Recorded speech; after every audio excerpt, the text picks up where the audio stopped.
work is a quick and easy way to add some extra embellishments to a project. Bobbin work is essentially sewing upside down, and what I mean by that is rather than having the right side of your work facing up when you're sewing and seeing whatever in the needle on the right side, you're actually going to sew with the wrong side up. So that means whatever is in your bobbin is what you're going to see on the right side. Now the good thing about doing this is that you can use things that you wouldn't normally be able to sew with because they wouldn't fit through the eye of the needle. A few things that we can work with are embroidery floss. We can also use any kind of cord. We have some really thin ribbon, or we have some yarn. Now there are a few things that you want to avoid when you're doing bobbin work. That would be ribbon that has any kind of wire in it or anything that's going to catch when it's coming through the throat plate of the machine. Also, you want to avoid things that have a definite right and wrong side, just because since it's going to be wound around a bobbin, it's going to be really hard to tell if the right side is actually coming off the bobbin while you're sewing. And since it's on the bottom, you're not going to be able to see it. You also want to avoid things that have knobby features or anything that can get caught in the throat plate of the machine while you're sewing. So yeah, just a couple things to avoid. Now, when you're working with bobbin work, you can really use any kind of fabric that you want. You can use just a simple muslin, you can use any kind of corduroy, and if you have something that is a little bit thicker like this, you wouldn't actually need to use any kind of stabilizer because it's going to be stiff enough that when you're sewing, it's not going to bunch or pull or anything. But if you are using maybe a knit or something that has more stretch to it, you're going to want to use a stabilizer. Otherwise, it's actually going to kind of pucker while you're sewing. Now, if you're working on a project where you don't want to have that stabilizer permanent, you can use either a wash away or tear away. That way, once you're done doing your bobbin work, you can actually just remove that stabilizer. So now with bobbin work, when you're going to thread the bobbin, you're not actually going to be able to do it through the machine like normal because it won't actually fit through the tension device on your machine. So you can actually just wind it by hand. And since whatever you're using is actually a lot thinner than thread, it's not actually going to take as long to wind. So we're going to use this variegated yarn, and we need to still be able to get whatever you're using through the little hole in your bobbin.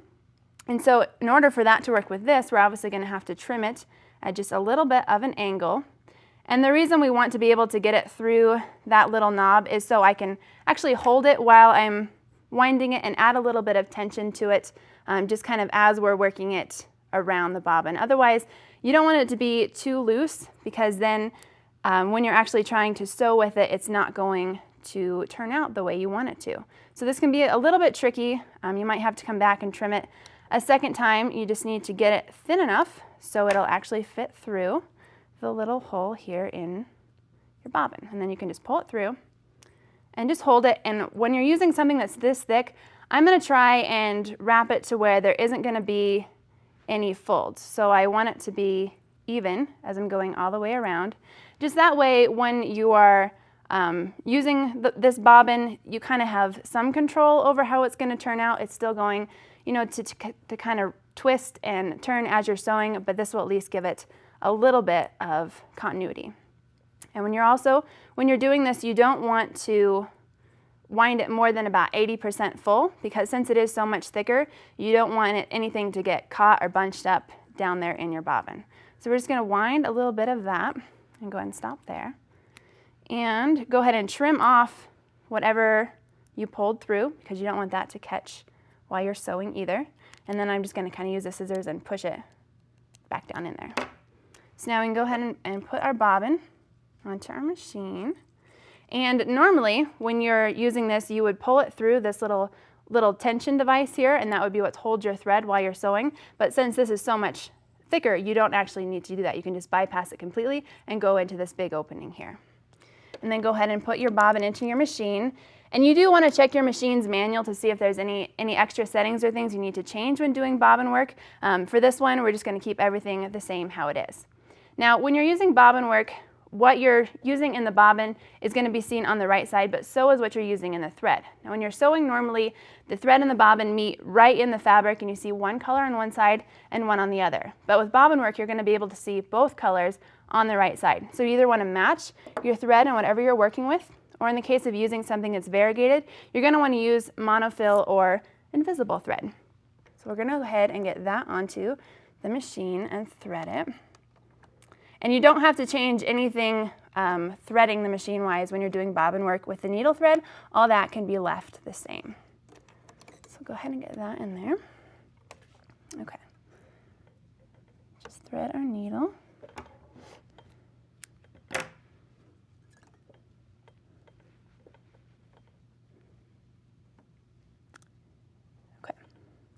Now when you're working with bobbin work, obviously the thicker what you're using in the bobbin, the more you might need to adjust the tension. And so you're just going to pull it up through the throat plate like you would any other bobbin. So use the hand crank, and you might have to actually grab onto both sides of the thread and kind of wiggle it through just to get it started. So we've got it pulled up, and we can go ahead and just set it for a straight stitch to start with. And so with bobbin work, like I said, the thicker what you're using in the bobbin, the more you might have to adjust the tension. And so you can start off by just making kind of a little test strip, if you will. And I have just a regular straight stitch with every setting left the same. So the tension, the stitch length, the stitch width, everything left the same, and I just did one to start with. Then each one over, I drop the tension down by one. And as you can see, they all change a little bit, but no two look the same. So you kind of just do this and then see which one you like best, and then you can go ahead and just pick one from there. Also, if you're using something that's a little thinner, like this, maybe using a design like just a straight stitch wouldn't add enough extra to really warrant doing bobbin work. But if you're using maybe a zigzag stitch with something like this, you want to adjust the stitch width. And you can see here, we just kind of made the stitch width and stitch length a little bit longer, and it just kind of changes the overall look of what the bobbin work looks like. So again, just do a couple little test stitches to see what it is you want your project to look like. So with bobbin work, one of the benefits is that you are sewing upside down. That means the wrong side of whatever you're working on is facing you. So a benefit of that is, say I want to stitch right down the center of this piece of fabric. I can't line it up on any of the lines here on the machine, but since it's the wrong side, I can actually just take and draw my line directly on the fabric because it's the wrong side and nobody will see it. So we can go ahead and just take this onto the machine. And I just have it set for a simple straight stitch, and I haven't adjusted the tension or anything. And I just want to do this and just see what it looks like when we're done. So we'll just go one length. And you want to stitch a little slower than you would normally stitch, because since it is so much thicker in the bobbin, you don't really want it to get caught when you're trying to stitch. So we'll just pull that out and see what it looks like. All right, so as you can see, it's really, really tiny. So maybe if I didn't want it to look so tiny, then I would go to my tension and I would make it a little looser, and I'd get more of the ripple effect.